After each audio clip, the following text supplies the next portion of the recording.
Maureen Anino, del Ministero dell'Acqua e dell'Ambiente della Repubblica dell'Uganda. Uganda's indigenous communities are custodians of vital ecosystems. How can indigenous wisdom and knowledge be leveraged and inclusion in development decision-making processes be supported?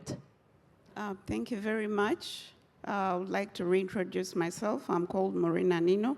I work with the Ministry of Water and Environment in Uganda. I'm also the focal person for Mountain Partnership. And I would like to thank the Mountain Partnership for inviting me for this very important expo. And I'll go straight away to answering the question.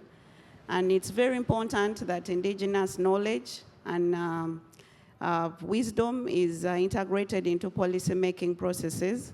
And we can do this to increase on the level of inclusion, to increase on the level of acceptability, as well as the level of ownership of the local communities of these policies. So the first way in which we can do it is through collaboration with the local communities and involving them in the policy-making processes. And this ensures that indigenous knowledge and practices are integrated into the different processes, but also it ensures that the different social and cultural and ethical issues are considered in these processes. The other thing is that it also ensures that the local communities feel like they are part of the decisions that are being made. And it reaches out to the most remote and vulnerable people in the communities. For example, the women, the elderly, the children, and the people living with disabilities. And then the second issue, the second way in which we can ensure that knowledge and practices, indigenous knowledge and practices are integrated into these processes is through community-based research. As scientists, we often engage in research in these communities. However, do we ask ourselves the relevance of the research to the local and indigenous people? So when we involve them, we make sure that the research is relevant to their needs, it's responsive to their needs, and therefore they feel like they are involved and they are part of the research processes. And then the third thing is through ethno-engineering, involving the local and indigenous knowledge in the different infrastructure projects, fashion projects. Here I'm going to talk about fashion because I want to stand up. This dress is being inspired by the cultural wear of my country, which is called the gomesi. This is how the sleeves look like, and it's a flowing long dress, but they mixed it with contemporary design to take into consideration the indigenous knowledge of my country. So some of the materials on this dress are actually locally sourced from the different ecosystems, from rivers, from the forests. And then the third thing that we can do is to ensure that we respect the rights of the local people. First of all, we need to seek permission from them. We need to seek prior informed consent before doing anything in their communities. If you're a fashion designer and you're working in a local community, you need to seek their consent, because they need to accept whatever project you're going to do. Because this is, these projects are being done in their communities without their consent. The other thing is that we need to respect the indigenous knowledge that they give us. The indigenous knowledge from the communities is as important as the knowledge from science. So we need to give them this respect. And thirdly, we need to accept and we need to get their permission before we share the research that we have done with them.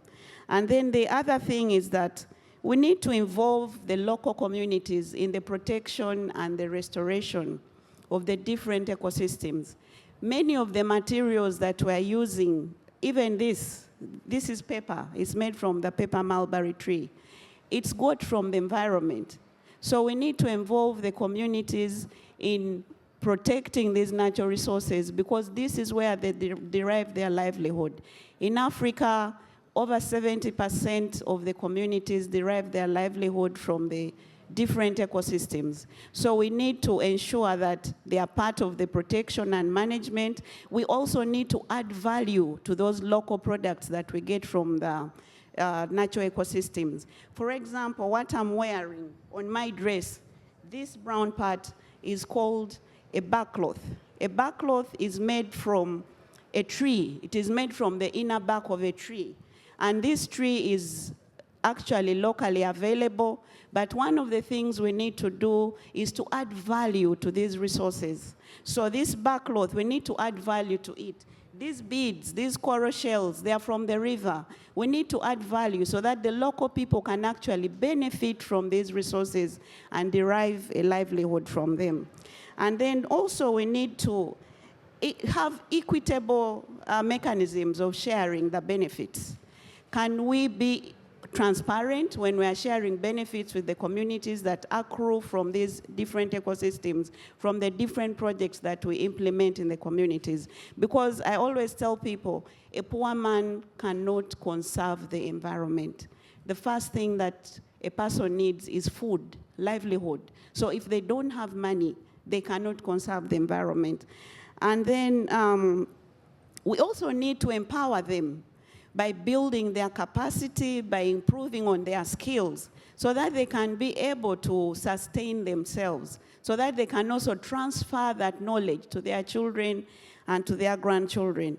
And finally, to the fashion industry, I want to encourage us to be more sustainable through reusing, recycling, reappropriating these garments that we wear when we feel that they are old, when they've come to their lifetime. What do we do with them? Can they be repurposed? In Uganda, we use T-shirts to make carpets. We use T-shirts, old T-shirts to make different types of materials.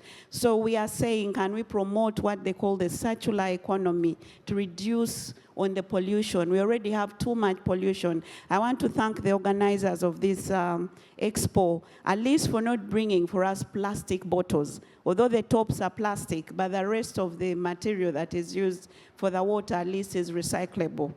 And finally, I want to leave you with a quote that says, we do not inherit the earth from our ancestors. We borrow it from our children. So whatever we have here, it's not ours. It's for our children. And if we don't use it well, what will our children and our grandchildren use? Thank you very much. Grazie Maureen. Wow, tantissimi temi.